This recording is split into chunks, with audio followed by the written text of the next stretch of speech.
Que abram comigo a palavra de Deus no livro de 1 Reis. No livro de 1 Reis, capítulo 18. Um texto bastante conhecido. 1 Reis, capítulo 18, versos 36 a 40.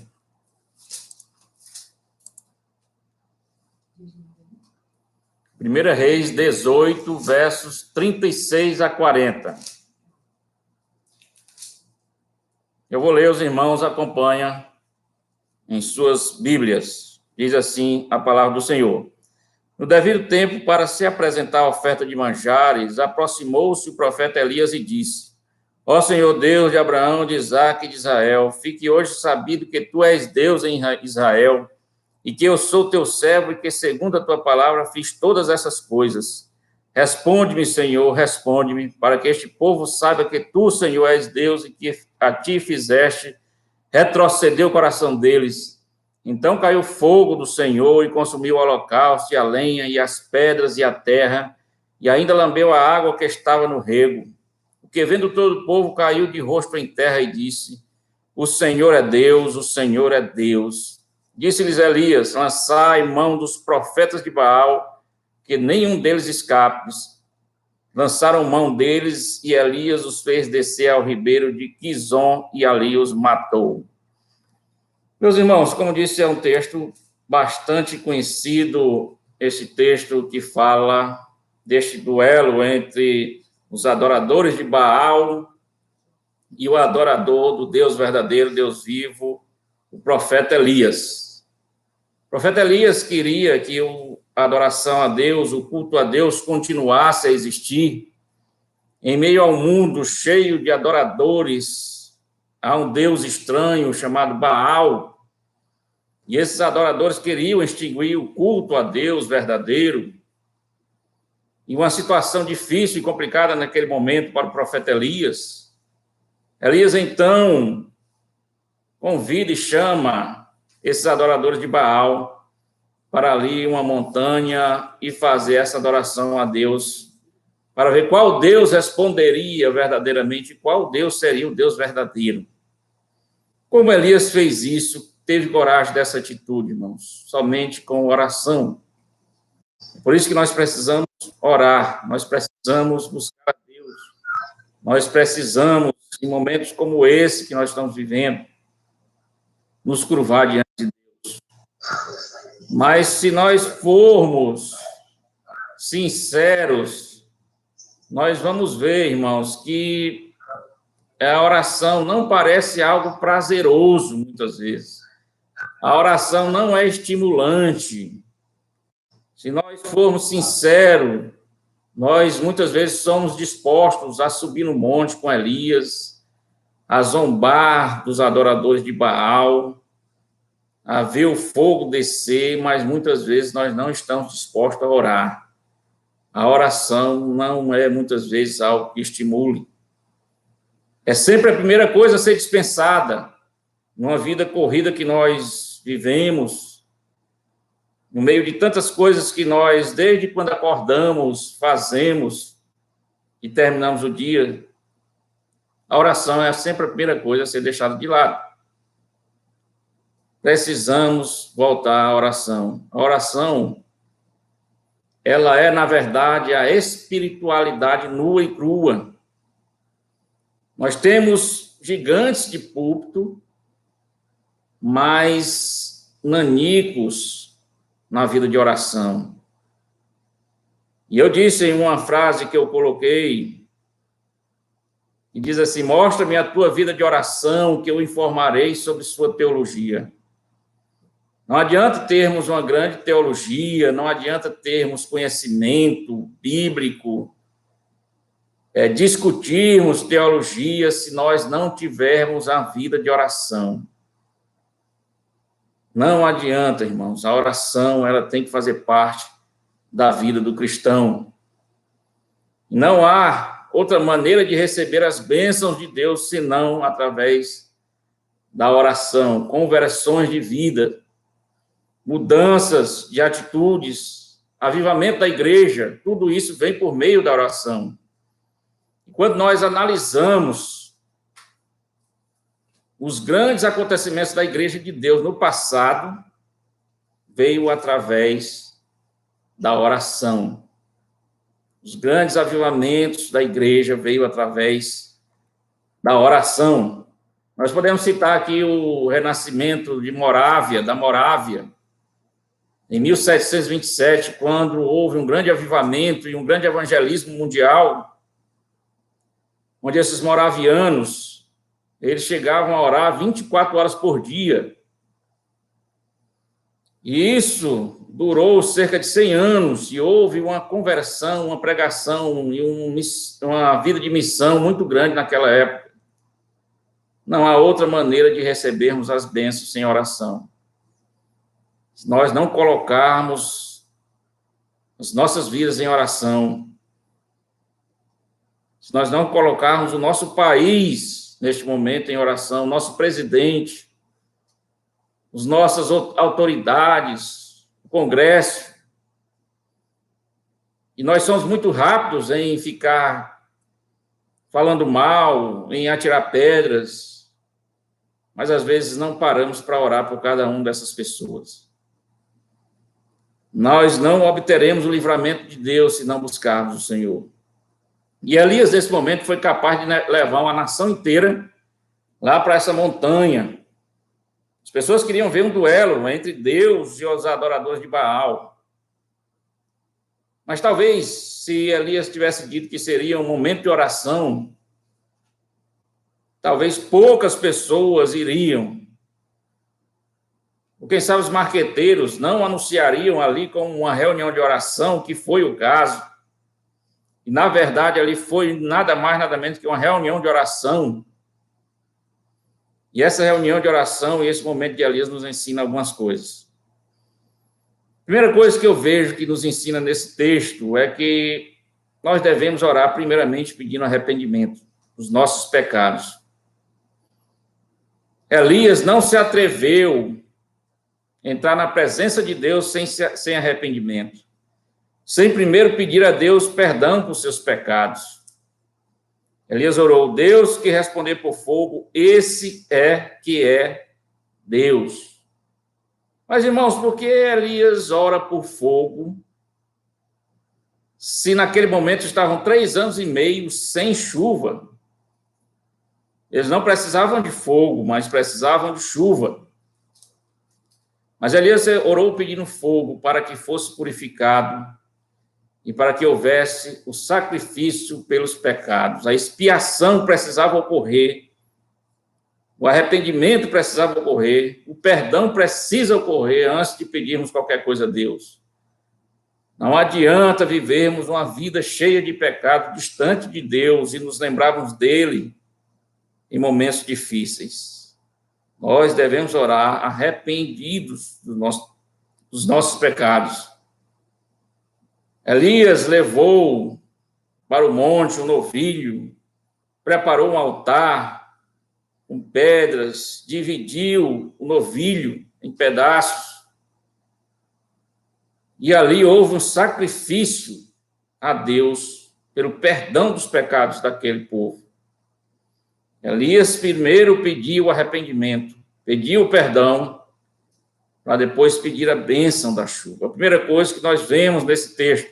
A segunda coisa que nós vemos nesse texto: orem também por conversões, mesmo que esse não seja o momento.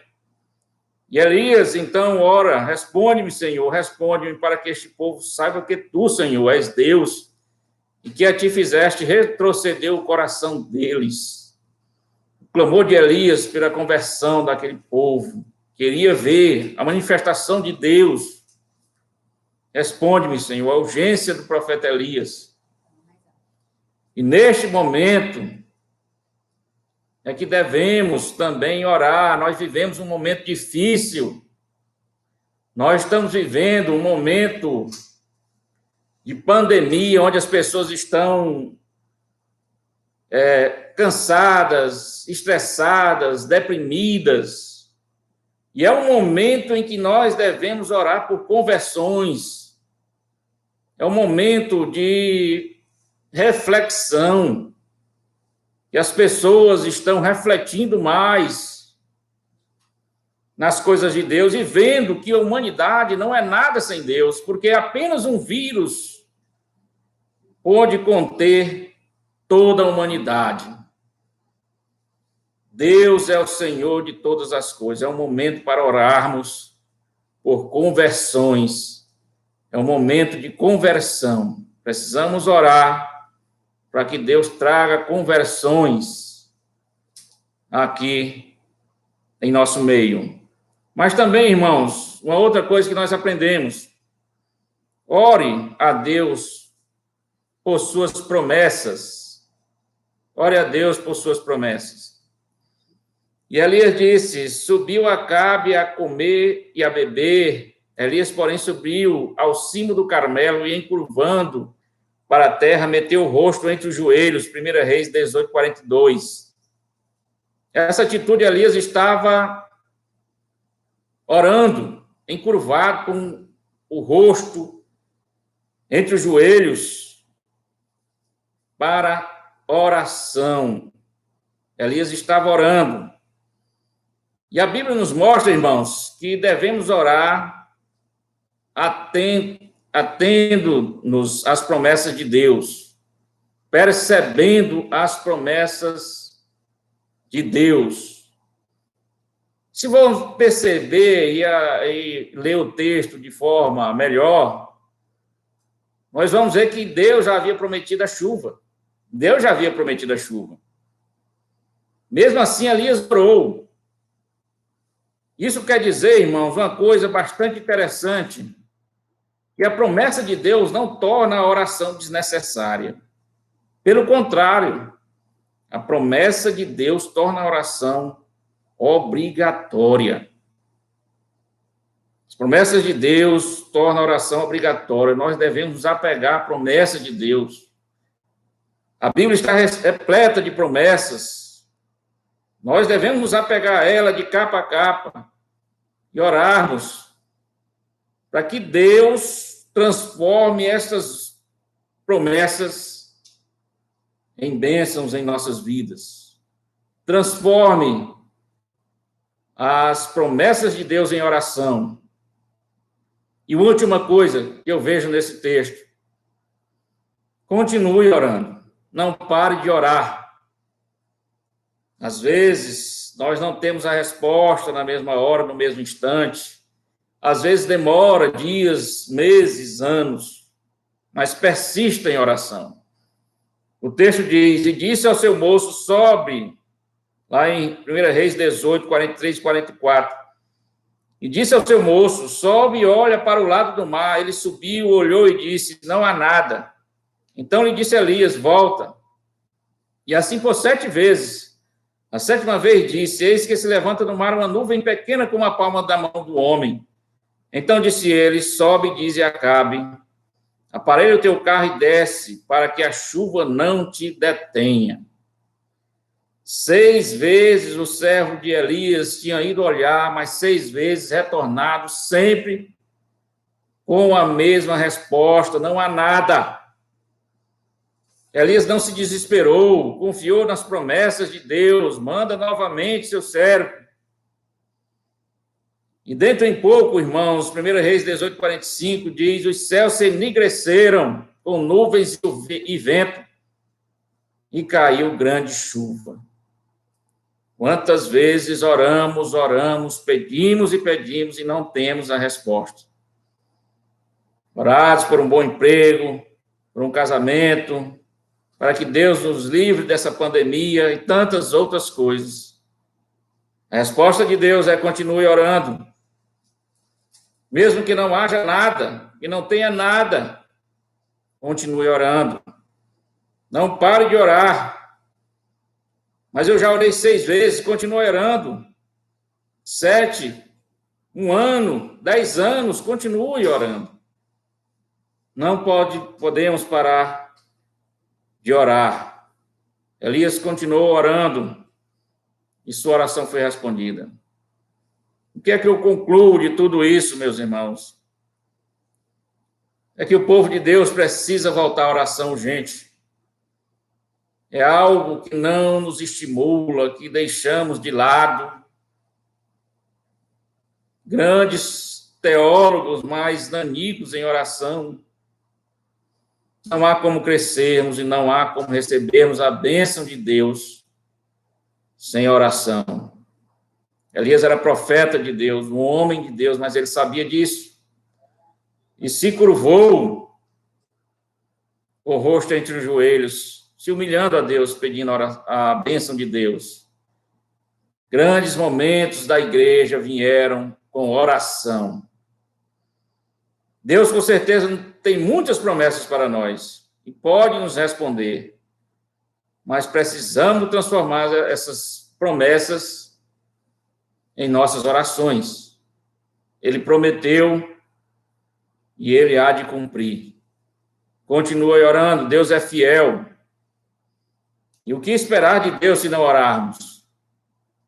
Precisamos continuar orando. A oração de Elias, irmãos, ela nos ensina muito, neste momento de dificuldade que passamos, a continuar orando, a continuar confiando em Deus, a saber que Ele vai nos livrar disso, a saber que esse momento vai passar. Que nós possamos aprender com a oração de Elias e possamos confiar em Deus. Que Deus assim nos abençoe. Amém. Amém. Irmãos, hoje é o nosso 6º encontro. Não sei até quando vamos assim. Vamos esperar e confiar em Deus e continuar orando. Estaremos aqui no próximo domingo, se Deus quiser e assim permitir, com os irmãos. Gostaríamos de estar na igreja, mas se assim não for possível, estaremos aqui novamente. E antes de encerrar, irmãos, eu gostaria de nós... Vamos fazer logo uma oração para encerrarmos assim este momento de culto. Curve sua cabeça comigo, vamos orar.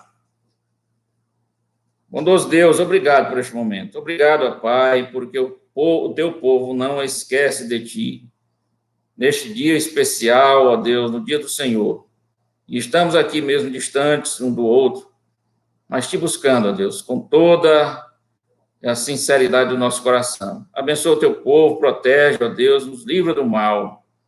E assim fica conosco durante todos os dias de nossas vidas. Nós te oramos em nome de Jesus. Amém. Amém. Irmãos, antes de encerrarmos, nós vamos fazer uma homenagem à irmã Natisa, que ela está completando mais um ano de vida hoje.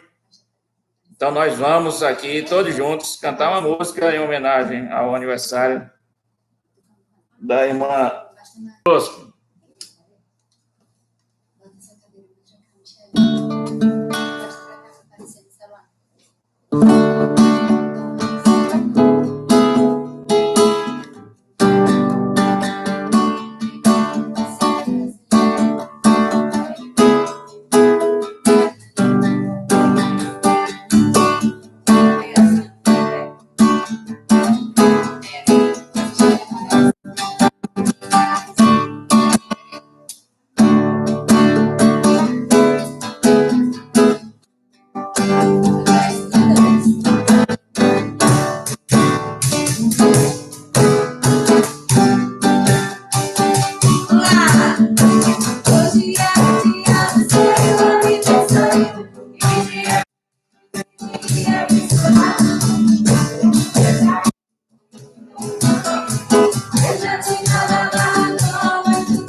Matou Lula. Ok, irmão, se Deus quiser, próximo domingo estaremos aqui com todos vocês. Vamos encerrar a nossa transmissão aqui no Instagram e no YouTube. E os irmãos que quiserem ir para o Skype conversar um pouco, nós estaremos no Skype. Obrigado a todos e até o próximo domingo.